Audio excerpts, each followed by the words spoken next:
Olá, meus irmãos, a graça e a paz do Senhor Jesus.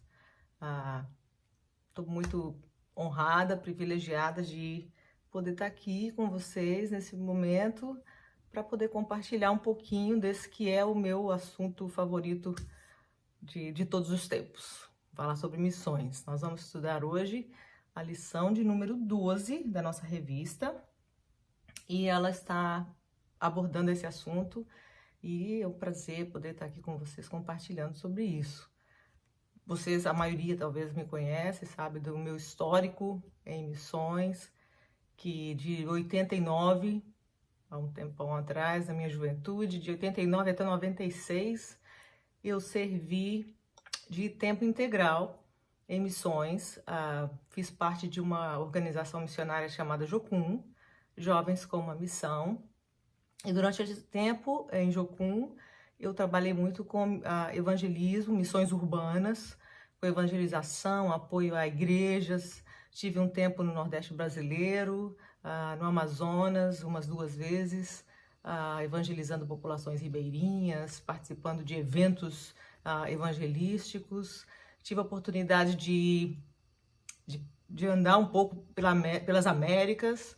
Na América do Sul, graças a Deus, eu tive a oportunidade de servir no Chile um tempo, na Venezuela e na Colômbia. E durante um ano, a minha equipe ficou ali na América Central, na parte continental, né, do Panamá até subindo até chegar ao México. Nós ficamos um ano evangelizando ali, dando apoio a igrejas, plantando igrejas mas principalmente evangelizando. Eu tive a oportunidade de ver e evangelizar e ver pessoas que vieram de guerras, aquele pedacinho ali. Teve uma época que estava bem conflitante, muitos conflitos, muitas guerrilhas, e a gente até participou de um momento de um golpe de Estado na Guatemala. E, enfim, foi um tempo maravilhoso, um tempo que eu cresci muito. Talvez o melhor tempo da minha vida, nesse tempo todo de caminhada com Deus, foi o tempo que eu reservei para servir de tempo integral no campo missionário. E então, essa lição para mim vem como um presente, e a gente vai tentar usar a nossa revista como roteiro, mas eu acredito que vocês que estão assistindo essa aula já tiveram tempo de ler pelo menos a nossa lição. Então vai ser um bate-papo sobre o assunto de missões, tendo como roteiro a revista. E eu espero que vocês tenham um tempo muito gostoso de aprendizado, assim como eu tive, em retomar alguns aspectos de missões e rever algumas coisas que talvez a gente não tenha como rever ou estudar, questão histórica e tudo mais. Em primeiro lugar, eu gostaria que eu tenho várias anotações aqui, porque eu não quero, sabe, me perder nesse assunto, que eu facilmente me perco nesse assunto e vou. Então, eu preciso de uma orientação aqui, uma organização, para eu poder não fugir muito, não falar tudo que eu tenho vontade, mas falar o que a lição nos propõe nesse dia. Então, a lição, como eu disse, fala sobre missões, e a palavra missão, de acordo com a nossa mesma lição, vem do latim e significa enviar. Então, a Bíblia está repleta, recheada desse conceito de missões, de missão, de envio. A gente vê Deus, o próprio Deus, enviando Jesus, o seu filho, numa missão. A gente vê Jesus enviando os seus discípulos numa missão.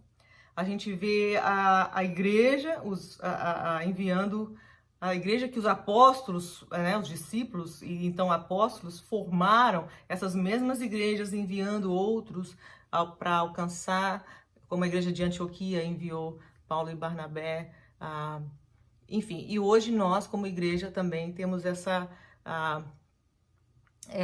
incumbência de enviar pessoas. Então, de acordo com o dicionário, missão. O que é missão? Missão é a tarefa que deve ser feita por alguém a mandado de outra pessoa. É um encargo, uma incumbência, cumprir uma missão. Ainda de acordo com o dicionário, missão é um conjunto de pessoas que receberam essa tarefa ou encargo.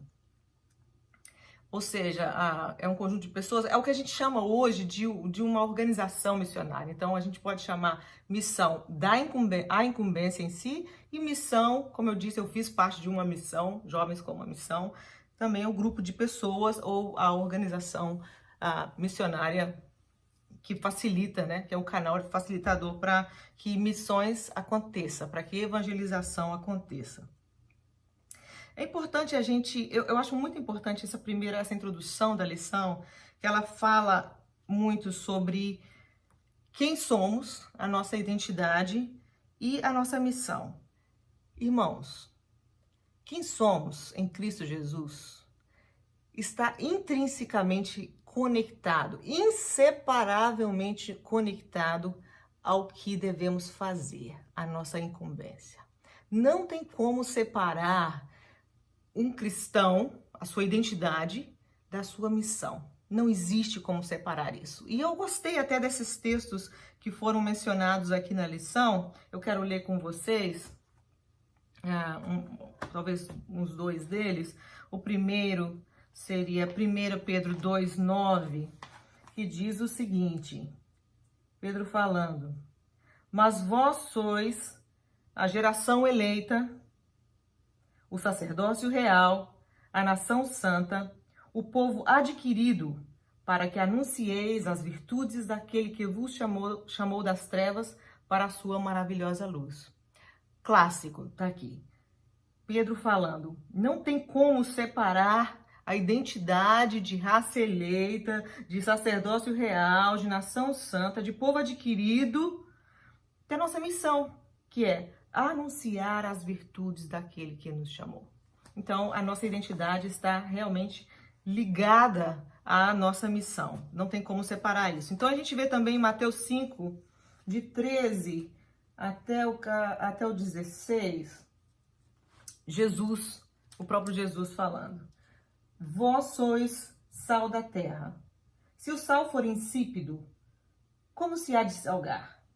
Para nada mais presta senão para se lançar fora e para ser pisado pelos homens. Vós sois a luz do mundo. Não se pode esconder uma cidade edificada sobre um monte. Nem se acende a candeia e se coloca debaixo do alqueire, mas no velador, e dá a luz a todos que estão em casa. Assim resplandeça a vossa luz diante dos homens, para que vejam as vossas boas obras e glorifiquem a vosso Pai que está nos céus. Então, irmãos, não tem como escapar. Aquilo que nós somos, se somos sal, temos a missão de salgar. Se somos luz, temos a missão de iluminar, de dar brilho, de trazer à luz as coisas que estão em trevas. Então, não tem como separar a nossa identidade da nossa missão. É muito importante que a gente entenda isso. E com indivíduos também, sabe? Porque às vezes a gente joga muito isso na organização igreja, na instituição igreja, e não pega isso muito como indivíduos. Nós devemos olhar para essa missão como indivíduos. É uma missão da igreja? Sim. Mas quem é a igreja? Eu e você, verdade? Então, nós somos a igreja, nós temos a missão e como indivíduos nós temos essa missão e essa identidade dada por Deus. É importante a gente sempre se lembrar disso. Irmão, quem você é em Cristo não está separado da sua missão de levar o evangelho. Seja de uma forma mais simples, de uma forma mais menos elaborada, digamos assim, seja numa conversa, seja num versículo, seja num folheto ou num presente que você vai dar de aniversário para alguém, um livro, enfim, não nos isenta da missão, a nossa talvez falta de treinamento. Então todos nós temos essa missão. Vamos então ao primeiro ponto da revista, que fala da missão na perspectiva da reforma. Em 2017, a gente comemorou assim, foi no mundo inteiro, no Brasil, aqui nos Estados Unidos, foi comemorado os 500 anos da Reforma Protestante, que aconteceu em 1517.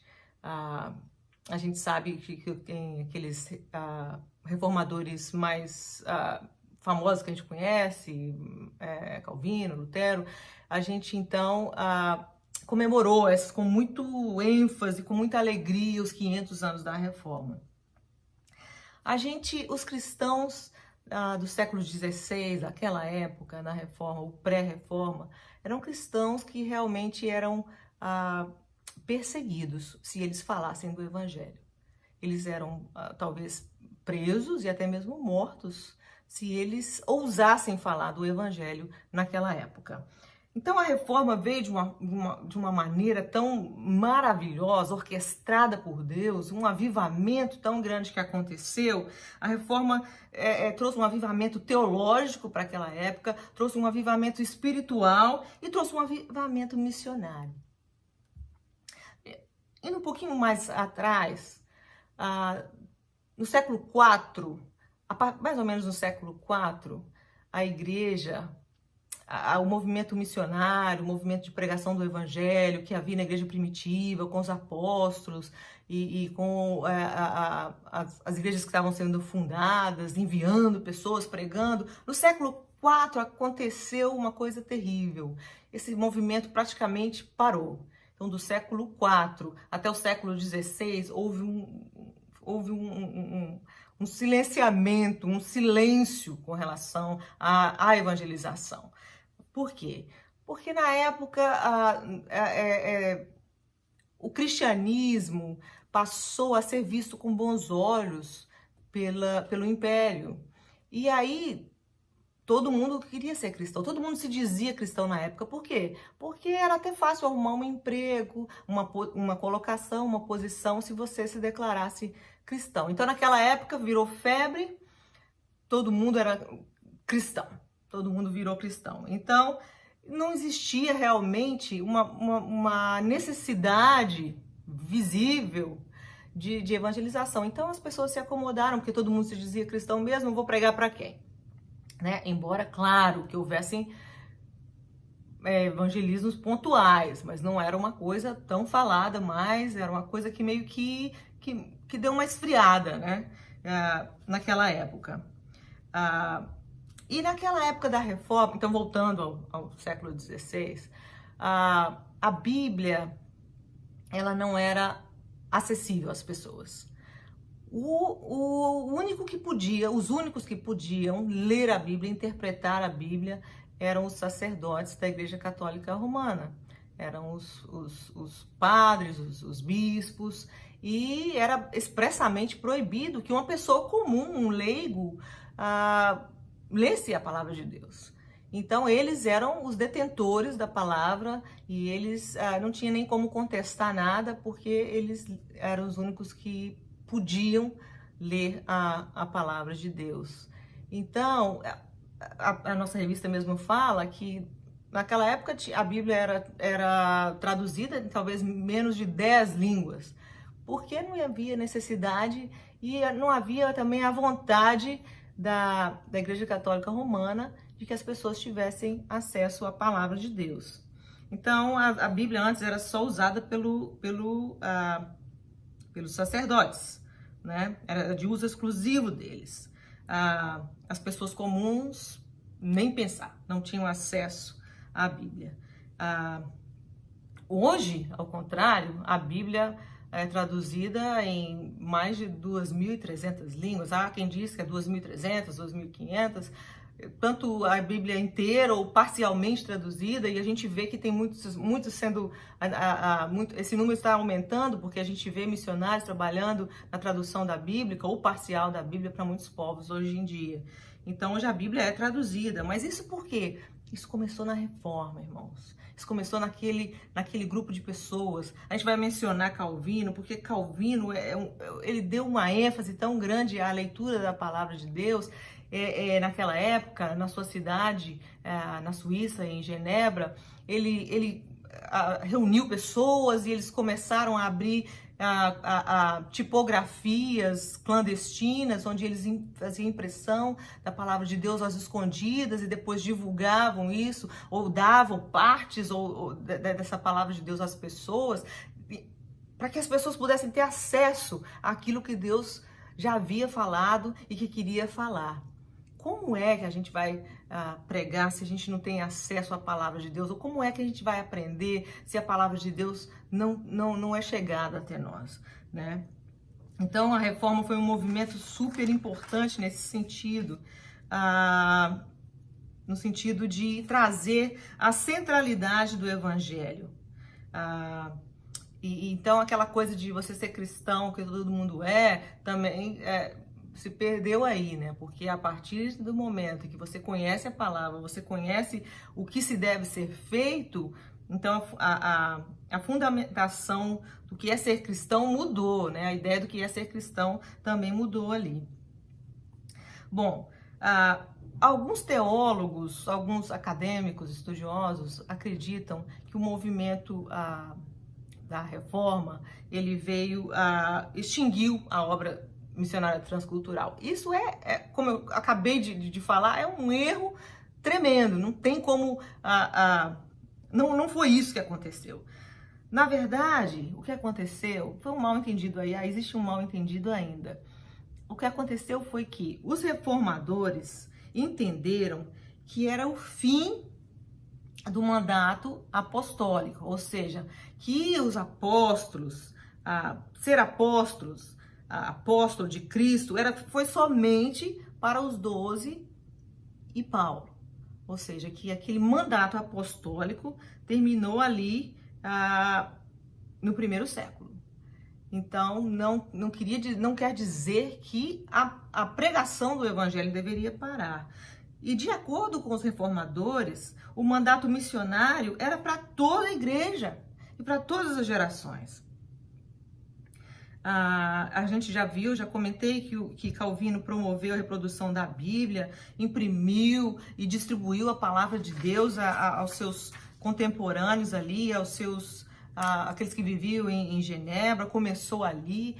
Então a gente sabe que não é bem isso que aconteceu. A reforma não parou de forma alguma o movimento missionário transcultural. A reforma deu pontapé, depois de um longo período, no que foi a iniciativa de missões transculturais. Eu queria ler aqui, na revista, na página 43, no parágrafo 3, deixa eu ver aqui. A reforma protestante promoveu a pregação internacional do evangelho e plantio de igrejas. Irmãos, olha, isso aqui é super interessante. Entre 1553 e 1562, ou seja, em menos de 10 anos, a Igreja Reformada de Genebra enviou para a França centenas de missionários. E como resultado da pública pregação do evangelho, foram organizadas cerca de 2.000 igrejas e 2.000 escolas foram abertas. 3 milhões de convertidos em um país na época que tinha apenas 20 milhões de habitantes. Em 1561, apenas nesse ano, a Igreja de Genebra enviou 142 missionários para a França. Isso é uma coisa incrível. Se a gente for equiparar, se a gente for com os 20 milhões de brasileiros chamados evangélicos que a gente tem hoje, é um número estatístico, a gente sabe que evangélicos mesmo não é tudo isso, mas 20 milhões, a gente deveria mandar por ano para o campo missionário 142 mil missionários. Se a gente for equiparar a igreja proporcionalmente, né, a igreja de Genebra. Isso é uma coisa, uma façanha tremenda. Por que, irmãos? Houve um avivamento. Por que houve esse avivamento? Porque o povo começou a ler a palavra, as pessoas começaram a se interessar por Deus e começaram a conhecer a Deus e começaram a ser cheios de Deus e começaram a entender a sua identidade e começaram a entender a sua missão. Então, isso acontece quando a gente tem a Bíblia na língua da gente. A gente sabe de muitas outras pessoas que a partir daí investiram na tradução da Bíblia em várias línguas. Wycliffe, a gente sabe de tantas organizações que hoje trabalham com isso. Até no Brasil, a Missão Além trabalha com a tradução da Bíblia. Nós conhecemos há poucos anos a missionária Auristé, que veio falar na nossa igreja, que trabalha com a tribo Paracanã no Brasil, e eles há mais, creio que uns 30 anos trabalham com essa tribo e tem várias partes, várias porções da Bíblia traduzida na língua deles. O desafio é grande. Por quê? Primeiro, tem que se aprender a língua, tem que se criar uma grafia para essa língua, porque os indígenas não têm uma grafia, eles só falam a língua, eles não sabiam como escrever a própria língua. É preciso aprender a língua, criar uma grafia para essa língua, alfabetizar os índios da sua própria língua e então começar a traduzir a Bíblia na língua deles. É um trabalho a longo prazo, irmãos. É um trabalho realmente que exige tempo, exige muita dedicação, exige uma vida inteira. Então a gente fala, às vezes pergunta, irmãos, quantos missionários você ganhou, quantos indígenas você ganhou para Jesus nesses anos trabalhando? Talvez até os primeiros 10 anos, talvez eles nem tenham feito discípulos de forma alguma, porque, irmãos, Deus não falava na língua deles até que eles tivessem a Bíblia traduzida na língua deles. É assim que as pessoas veem. Se eu não tenho a Bíblia traduzida na minha língua, Deus não fala a minha língua. Não é muito mais fácil a gente entender quando a gente ouve Deus falando na nossa língua do coração, na nossa língua materna? A gente ouve pregações em inglês, a gente ouve pregações em português, mas existe aquela coisa especial de intimidade quando a gente ouve Deus falando na língua da gente. Então, olha que movimento maravilhoso, começou lá no século XVI, de tradução da Bíblia, e por isso nós temos a Bíblia hoje em português. Então é preciso a gente investir nisso ainda, irmãos. É preciso a gente se apossar dessa verdade e começar a buscar esse avivamento que vai levar a palavra de Deus a outros povos e a outras nações. Deixa eu continuar aqui para eu não me perder. A gente sabe que naquela época da reforma, chegou muito pouco ao Brasil. Por quê? Os reis da França o rei da França e o rei de Portugal, eles eram aqueles que comandavam, né, as esquadras, os navios, então não era permitido que cristãos evangélicos reformados saíssem do país para ir pregar o evangelho em outro lugar. Existia uma barreira e um bloqueio, ele não era permitido de forma alguma. Lembrando também que eles eram perseguidos se sequer falassem do evangelho. Então, o evangelho, até Calvino tentou, ele enviou algumas pessoas para o Brasil, para o Rio de Janeiro, e eles começaram a pregar o evangelho lá, furaram o bloqueio ali, mas começaram a pregar o evangelho para os Tupinambá, que é uma tribo, mas enfrentaram tanta barreira, muito despreparo, falta de treinamento, falta de entendimento. Então eles não conseguiram comunicar o evangelho, a barreira linguística, a barreira cultural. Então esse movimento meio que parou. E só voltou, na verdade, a questão de recebermos missionários no Brasil só no século XIX. Mas houve uma tentativa, sim. Então tá, vamos aqui agora ao ponto 2, que é a missão e a igreja. Houve uma reunião em 1974, em Lausanne, na Suíça, de igrejas evangélicas de cerca de 150 nações se reuniram lá em Lausanne, num congresso mundial de evangélicos. E eles criaram um comitê mundial de igrejas evangélicas. E eles fizeram um pacto, o Pacto de Lausanne. E, na verdade, esse pacto ele tem vários artigos, mas o que mais chama atenção é naquele movimento, naquele encontro, naquele congresso de evangélicos de várias denominações, várias e várias denominações, eles decidiram, eles entenderam que era a época da igreja investir em missões, que era a época mais do que nunca da igreja investir na propagação do evangelho. Então, esse é o nosso chamado. Esse é o nosso chamado. O tempo é agora. A igreja precisa se voltar, se centralizar no evangelho, irmãos. A reforma trouxe essa centralização do evangelho. O missionário Ronaldo Lidório, no seu livro Introdução à Antropologia Missionária, ele faz uma diferenciação entre a catequese pré-reforma e o evangelismo. A catequese que a Igreja Católica Romana usava para catequizar as pessoas. Qual a diferença entre a catequese e o evangelismo? E é basicamente essa. Olha, irmãos, a catequese é centralizada na igreja e a evangelização é centralizada no evangelho. A catequese é centralizada no sacerdote e o evangelismo é centralizado em Cristo. A catequese era centralizada nos símbolos da igreja. Em contrapartida, a evangelização, ela era centralizada nos símbolos bíblicos. Agora, eu queria que a gente pensasse um pouquinho sobre a igreja brasileira hoje. Eu acredito que, de certa forma, a gente pode estar vivendo um movimento pré-reforma. Por quê? Hoje em dia há uma preocupação tão grande, irmãos, com divulgação de igreja, de nome de igreja, de placa, de logotipo de igreja.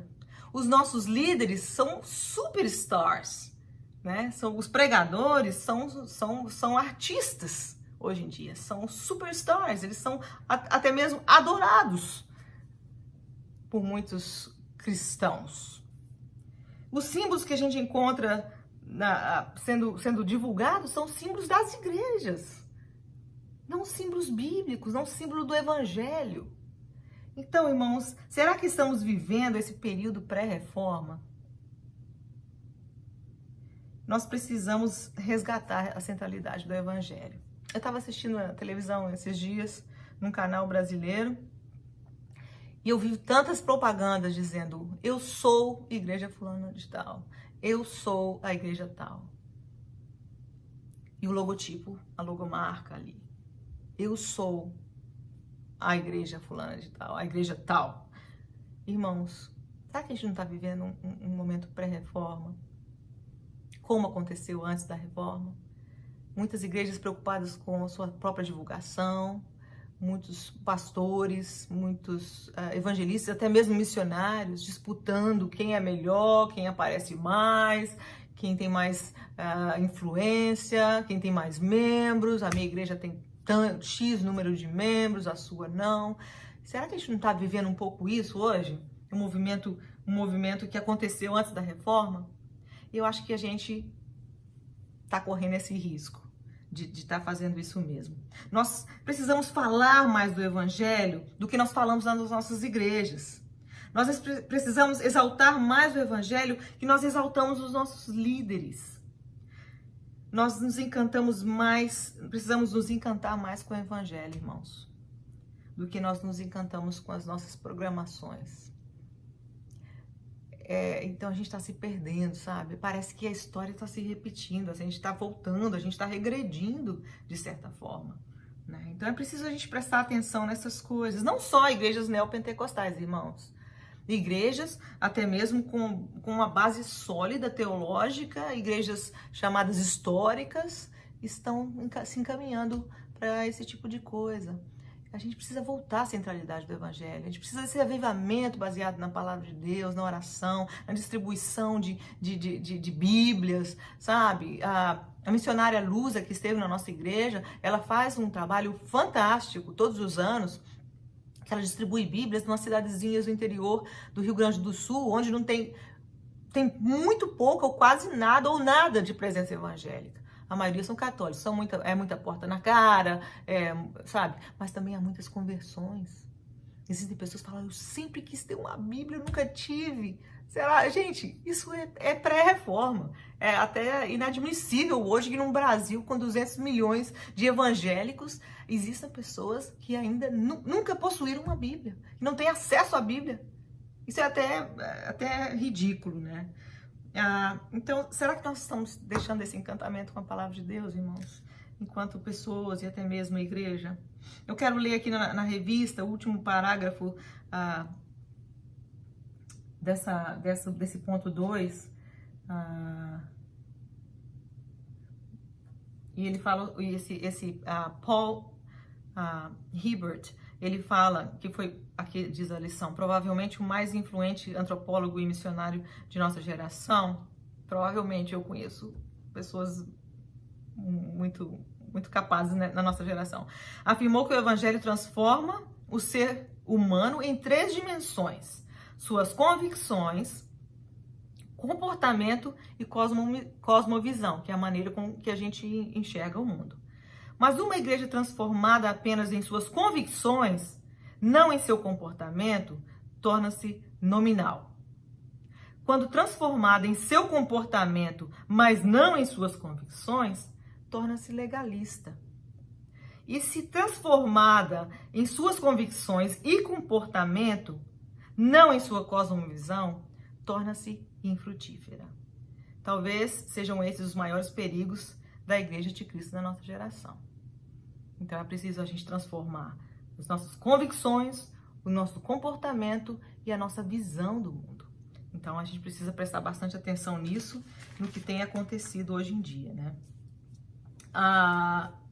É pelo menos de uma autocrítica, né, teológica, eu acho, nas nossas igrejas, as nossas denominações. Eu falo Brasil, né, porque a gente precisa tá vivendo um momento bem parecido com esse. Eu estava ouvindo um missionário falando de um outro missionário de uma igreja Brasil para Cristo, e esse missionário trabalhava no Irã. Então eles virou até uma piadinha que ele não colocou o nome da igreja que ele plantou lá de Igreja Brasil para Cristo no Irã.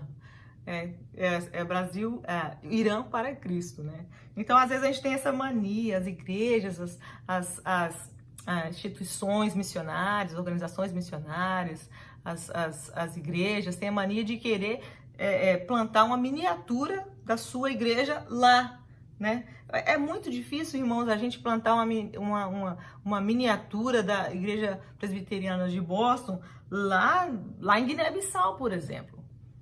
Sabe? Não é esse o nosso chamado. Não é reproduzir miniaturas de igrejas, mesmo porque é uma cultura diferente, um legado diferente, uma língua diferente, visão diferente, cosmovisão diferente do povo. Então nós não fomos chamados para plantar uma igreja presbiteriana de Boston lá no deserto do Saara, sabe? Nós somos enviados a plantar a igreja de Cristo lá. Então, a gente tem que prestar bastante atenção nisso. O que a gente tem feito, né? Qual que é a nossa visão de plantio de igreja? Não é reprodução das nossas igrejas. Porque não encaixa, não cabe. A visão é diferente, o povo é diferente, a língua é diferente, a cultura é diferente. Nós temos que nos adaptar a essa cultura e fazer com que o evangelho chegue até eles na língua deles, da maneira que Deus fez a cultura para ser. Não mudar a cultura de ninguém, não mudar a língua de ninguém, não mudar modo de ninguém, mas mudar assim, o comportamento que é contra a palavra de Deus, é claro. Mas a cultura é de Deus. Cada cultura é dada por Deus. Então, a gente tem que respeitar isso, né? Então, nós devemos procurar divulgar Cristo. É Cristo que deve brilhar, né, irmãos? Não a nossa igreja, não a nossa denominação, não eu, não você, não os nossos líderes. É Cristo que deve brilhar. Não é verdade? É um ponto para a gente parar para pensar um pouquinho, né, irmãos? Vamos então ao terceiro ponto da nossa revista, o desafio missionário de hoje. Deixa eu ver aqui, eu tenho umas estatísticas interessantes.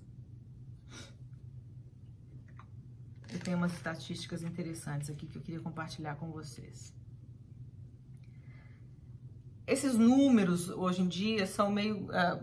há uma controvérsia, inclusive alguns números aqui na revista, talvez tenham sido tirados de de publicações mais antigas e talvez não tenham, sejam um pouco diferentes dos números que eu vou falar aqui, e eu procuro sempre estar atualizado. Não quer dizer que está 100% correto também, mas é uma aproximação. Eu gosto muito desse site, desse grupo que se chama Joshua Project, o Projeto Josué, e eles têm uma visão de alcançar as últimas fronteiras, os povos não alcançados, muito interessante. Então eu gosto de usar os números que eles trazem. Então, povos não alcançados, eu queria falar sobre isso, sobre o nosso desafio missionário de hoje, né? Nós precisamos, irmãos, mobilizar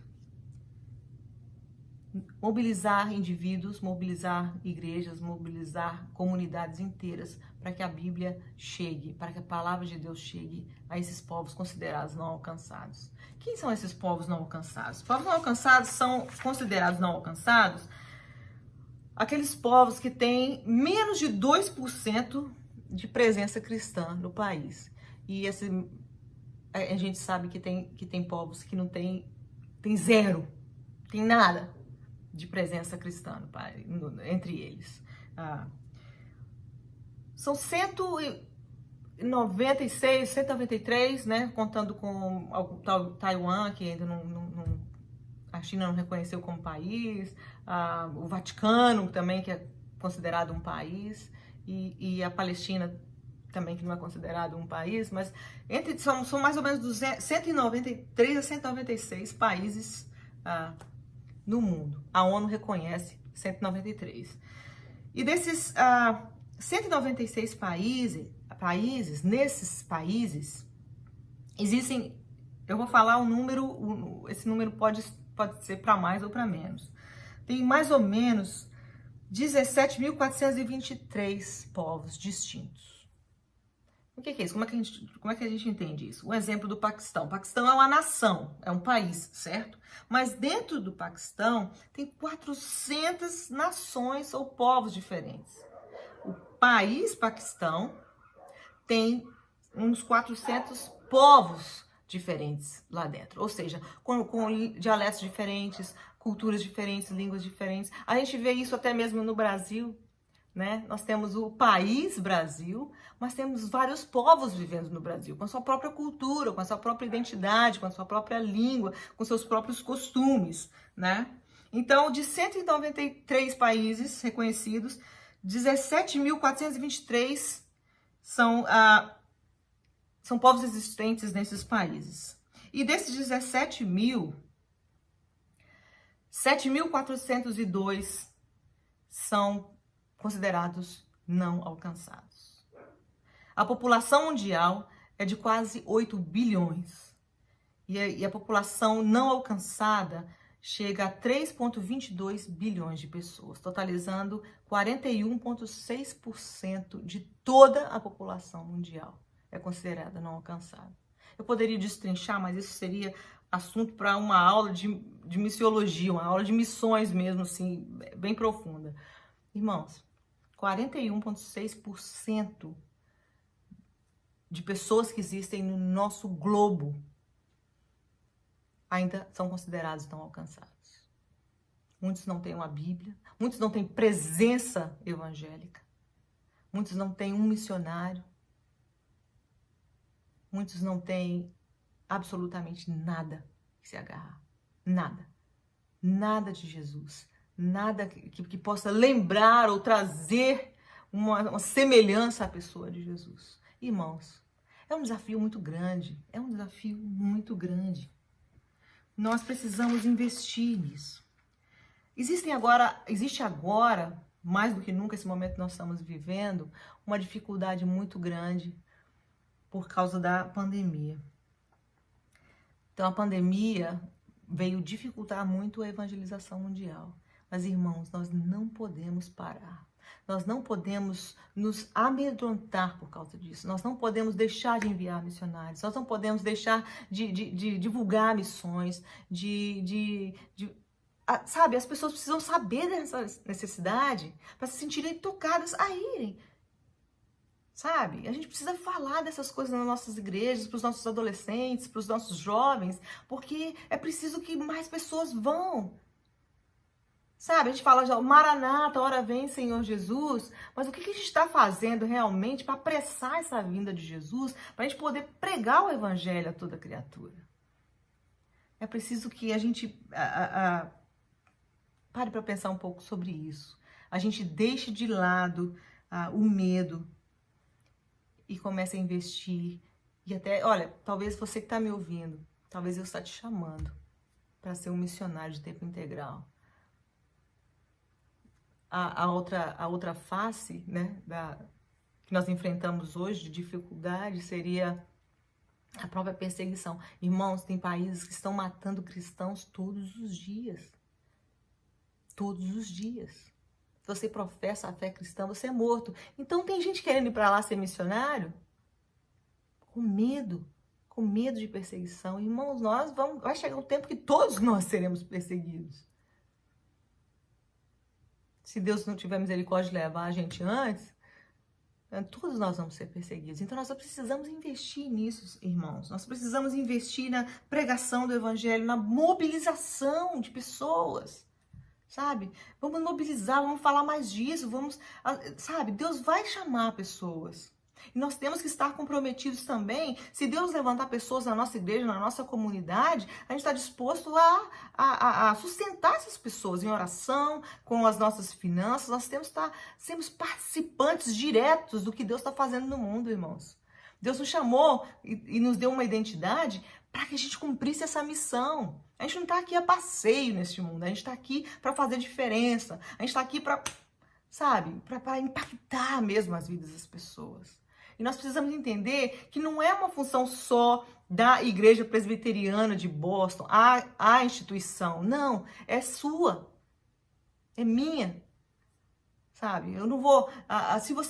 nós entregamos os nossos dízimos e com os nossos dízimos a igreja tem abençoado muitos missionários, mas eu quero desafiar você, além de entregar o seu dízimo e saber que a igreja tem abençoado, por que você não entra em contato com o missionário você mesmo e comece a abençoá-lo a parte?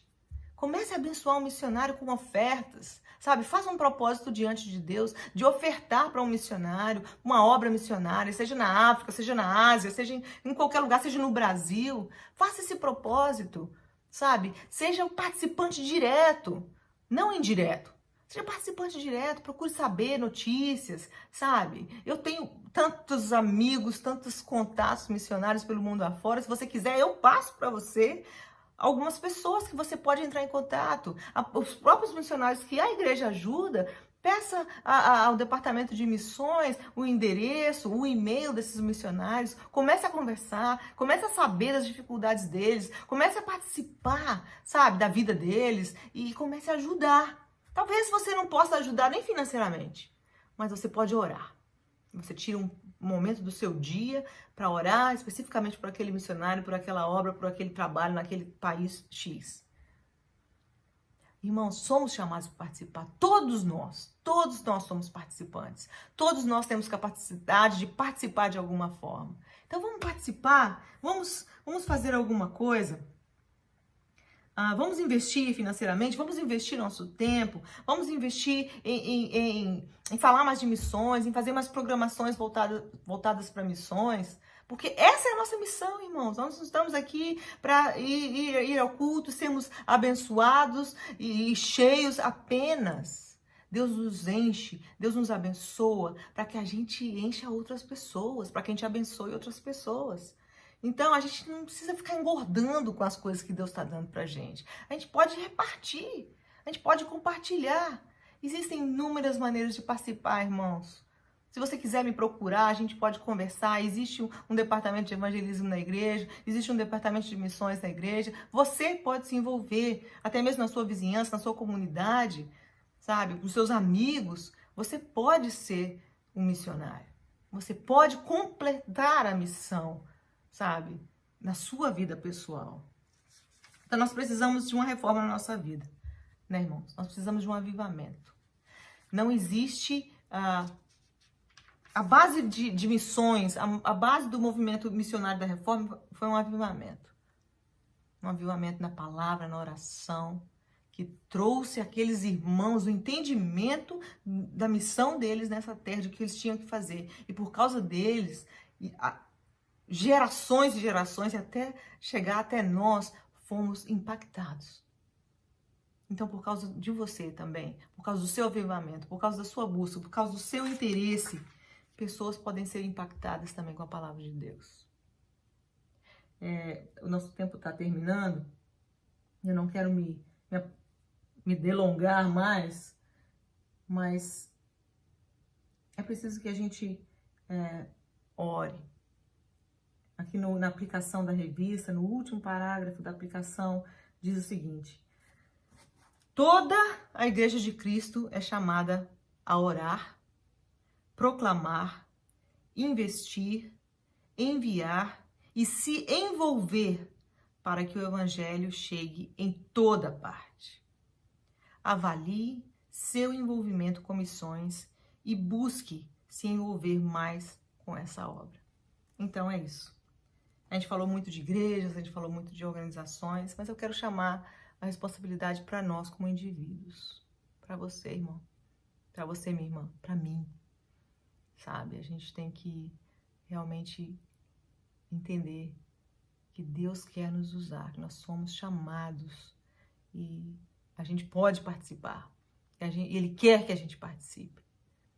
Vamos orar e pedir para que o Espírito Santo nos comova e nos toque lá no fundo, lá no íntimo, para a gente entender essa missão que temos e participar dela mais ativamente. Vamos orar? Senhor, nós te louvamos porque o Senhor nos escolheu. O Senhor nos chamou para uma obra que vai além do que os nossos olhos podem ver.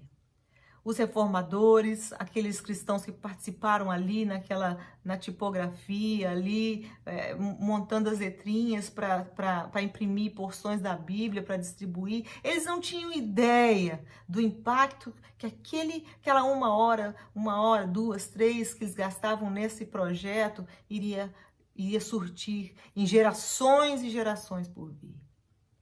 Deus, a gente é pequeno, a gente se vê pequeno. Mas o Senhor sabe que aquilo que o Senhor colocou dentro de nós é capaz de transformar uma geração, é capaz de mudar uma nação, um povo inteiro e gerações desse mesmo povo. Então, Senhor, ajuda-nos a viver um avivamento íntimo, individual em primeiro lugar, para que a gente possa participar desse grande mover que o Senhor está planejando nesses últimos tempos. Nós queremos ser participantes disso, Deus. Fala conosco, ajuda-nos, sabe, na nossa fraqueza, como indivíduo, como pessoas. Ajuda-nos a enxergar aquilo que a gente tem deixado de fazer.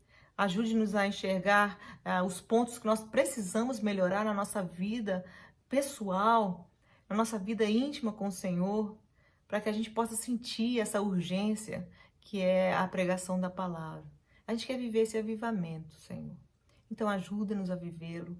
Ajuda-nos, Senhor, a ser transformados para levar transformação para essa geração e para outras gerações que virão. Ajuda-nos a entender, a achar onde a gente se encaixa em tudo isso. A achar onde a gente pode ser melhor, de melhor serventia. Onde a gente pode ser usado de melhor maneira, uma maneira mais prática, uma maneira mais frutífera, mais produtiva. E ajuda, Senhor, para que no nosso meio, Senhor, levanta missionários. Levanta pessoas para irem às nações, a falarem do teu amor, a deixar com que Deus, a levar a voz de Deus para outras nações. Que as pessoas consigam ouvir Deus na sua própria língua. Que o mundo consiga ouvir Deus, cada cultura, cada povo, cada tribo possa ouvir Deus na sua própria língua. Nós oramos agradecidos porque temos a Tua palavra, oramos agradecidos porque temos a convicção de que o Senhor nos chamou e o Senhor deixa, apesar de nós, apesar de sermos tão falhos, o Senhor permite e quer que a gente faça parte desse grande movimento que o Senhor tem planejado para o mundo. Muito obrigada por tudo. Nós louvamos o Senhor, agradecemos pela tua palavra, a tua presença, em nome de Jesus. Amém. Irmãos, amém. Que Deus abençoe você. Esse é um assunto, como eu disse, tão extenso. A gente teria, assim, poderia dar, assim, 10 aulas enfim, e ainda teria material para ser trabalhado. Mas espero que Deus tenha falado do seu coração e que você seja abençoado e abençoador. Deus abençoe você. Em nome de Jesus. Amém. Compartilhe nosso culto online com um amigo. E não se esqueça de se inscrever no nosso canal do YouTube. Família IP Boston, unidos no Senhor.